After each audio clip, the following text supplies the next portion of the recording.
I'm rooting for everybody black. I am betting on black tonight. Lovely. You look great. Welcome to Code Black Facts, where we talk about all things black to include news and viral videos, mental health, self-love, self-care, self-development, black women issues, crime stories, and black history. If you are interested in any of these topics, please subscribe to my channel, like, share, and don't forget to comment below. Thank you. They say it's a black thing when deep in the roots. Blacker the berry, baby, the sweeter the juice.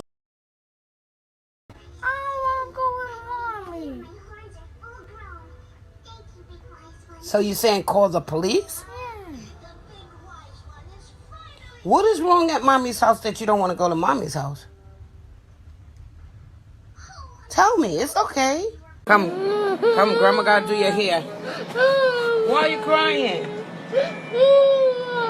You don't want to see mommy? Why? Huh? You what? You want to see mommy? Why you don't want to see mommy? Don't cry. You gotta go see mommy. You don't love mommy? Why are you crying like that? We're just going to visit, okay? Don't cry. Why are you crying, punk? You have to see mommy. Okay? Don't cry. Why? What happened? I'm sorry. You don't want to go? Why?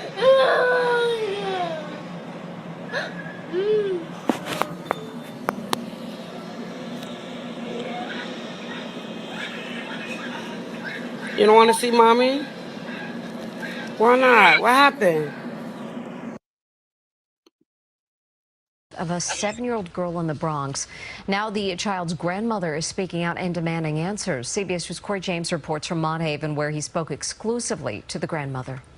The mother explained that the child hit her head on the table. Do you believe that? No. The grandmother of this 7-year-old little girl is living her worst nightmare. Tuesday morning, police say they found Julissa Batties unconscious inside an apartment on Alexander Avenue in the Bronx. A police Yolanda Davis tells us her granddaughter, who she has raised since birth, went last April for a court-ordered weekend visit with her mom. The weekend became 90 days.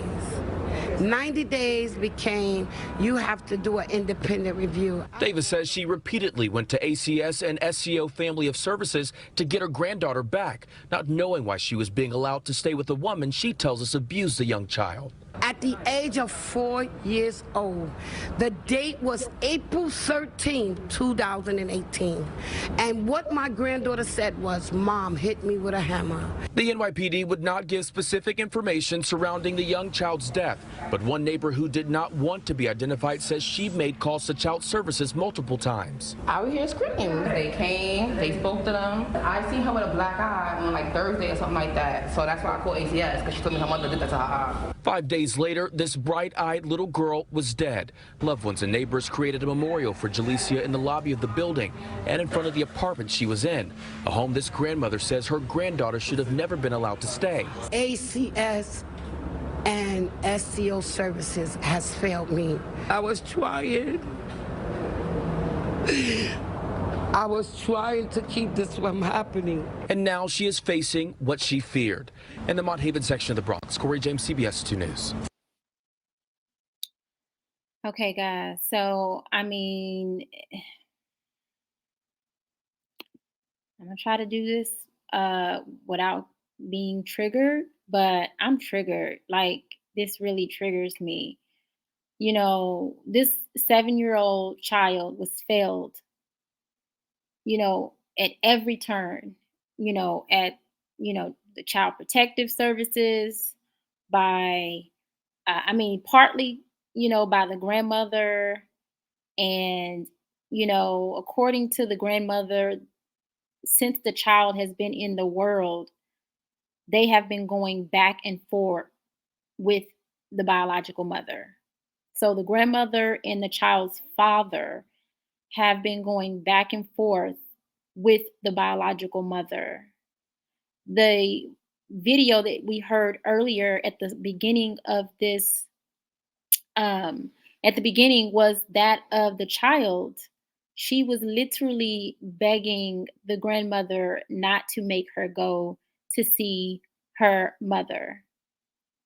And what ended up happening is, because there's a court order. So, the child, when the grandmother has custody, the child sees the mom, on certain days or whatever like that. She'll go see the mom, and then the mom, she'll get custody, and then the child will go to visit the grandmother. And it's been like that since the child was, I think she said 4 years old. No, 5 months old. The custody thing, and so it's like, the only thing that I can imagine, and the reason why I wanted to do this a video on this, because you're playing a very dangerous game when you're going through a custody battle with someone, and that person may decide to maliciously take out everything on the child. It's just a very, very, very dangerous game to play.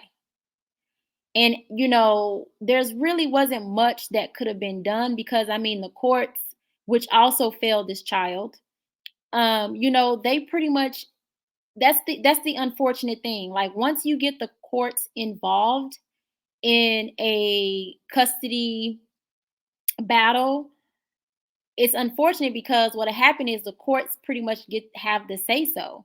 So if the court orders the child to go stay with the mom, it really wasn't anything that the grandmother could do.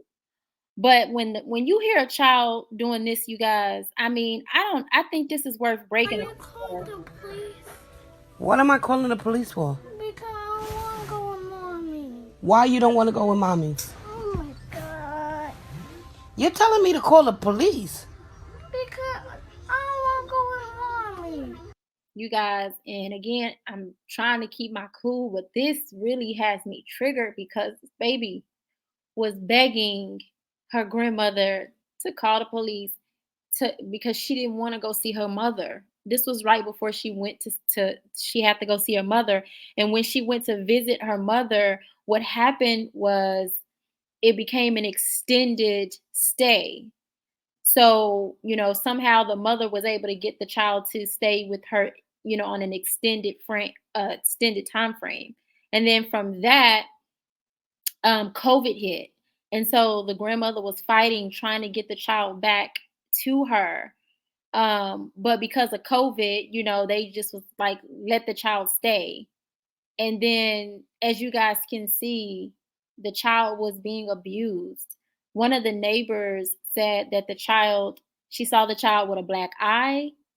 And, she asked the child who did it, and the child told her the mother did that. And she called protective services over there, and they went and made their report or whatever. But again, the child remained in the home. And it's like, after so many reports of abuse, and I get it, you do have people who can be malicious, and they make false reports and stuff like that. Like, I get that. But when you have several reports of abuse, and then you have the child also saying that they are afraid, you guys, like, we got to listen. And then, my thing is this: I don't have children, but I have a strong, nurturing spirit, where it's like, to me, hearing my child cry like that, like, to me, going to jail is worth it. Like, beating somebody ass is worth it, like, to me. And I'm not saying for any, I'm not promoting for anybody to, do violence, anything like that. But I just, when it comes to your children, like, the minute they get here, everything is worth it. Like, it's all or nothing, in my opinion.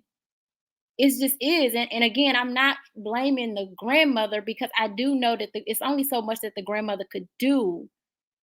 But the child was clearly, I mean, the child was just, you guys, you heard the child crying.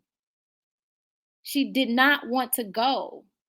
And, according to the grandmother, she's like, okay, well, there's a court order. And then, it could have been other elements as well. It could have been, because, people are ignorant. You have people who are very ignorant, and she lined to go to the grandmother house and bust out the windows and, do all kind of crazy stuff if she don't take the daughter to visit her during her visitation. So again, I don't know what the dynamics are, but I'm just guessing because I have seen that before. I've seen where, the visitation is supposed to end at a certain time or it's supposed to start at a certain time, and they don't give the kid back or whatever, and then one of the parents go over and cause hell basically. So it could have been a combination of that. It could have been a combination of not wanting, because again, when you're going through a court, a child custody battle, and you're not taking the child, taking the child at their reported times for visitation, that could act against you in the child custody battle. And like I said, this battle, or like the grandmother said, the battle had been going on since the child was, a baby, 5 months old, I think she said. So, anyways, I just wanted to do something on this, in memory of this baby. Um, Her name was Julissa Batties was her name. I have another video from the father because I thought, like, why wasn't the father involved? But the father was very involved. The reason why the father could not do much is because, according to the father, the biological mother was, had filed so many domestic violent reports on the father, false, according to the father, they were false domestic violent reports. And so that basically kept the father from his daughter, which is why the father's mother, the 7-year old's grandmother, was battling out in child custody court for the granddaughter. But this is the father here. Eyes and all of that. Next day they see her with shades on at a party. I can't even sleep. She was my best friend. Julissa Batties lost his 7-year-old daughter, Julissa, to a suspected child abuse death on Tuesday. But he hadn't seen the little girl since she was 2 because, he said, Julissa's mother was constantly making domestic violence complaints against him and his mother, Yolanda Davis. The book is consists of all the ACS cases. From the time Julissa was born, her parents were battling it out for custody.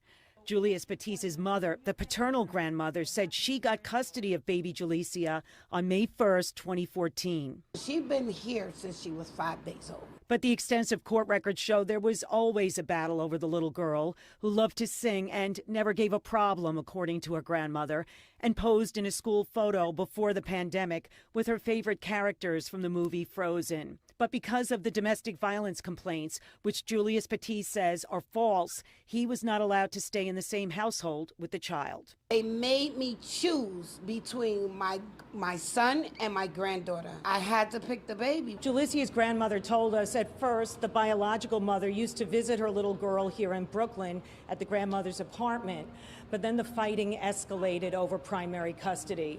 At one point, Julissa was given to her biological mother in 2017, but a follow-up report said removing Julissa from the home of Yolanda Davis was not correct, and the child went back to her paternal grandmother the same year.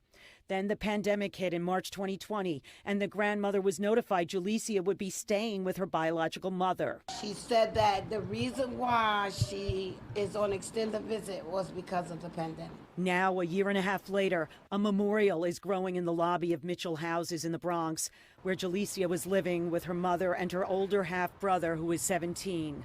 A source told Pix 11 the teen might have been angry that the little girl was taking snacks early on the morning of Tuesday, August 10th. The New York Post reported the teen brother confessed he hit the little girl 8 times in the face that morning. But those punches are not what caused Julissa Batties to die. A medical examiner told Julissa's grandmother there was evidence of trauma to the little girl's stomach, with injuries old and new. I'm Mary Murphy, Pix 11 News. Yeah. So, again, this child was just going through it, and she was only 7 years old. I cannot even imagine, what she was going through. I do want to make note of the 17-year-old brother. So the mom's oldest child had hit the little girl in her face 8 times. That is very alarming. And, that's also how you know that the mother was abusing the little girl, because when you abuse one child, you teach other children to also abuse and mistreat that child, right? And a 17-year-old, I mean, they know better. But again, that was he saw his mama doing it.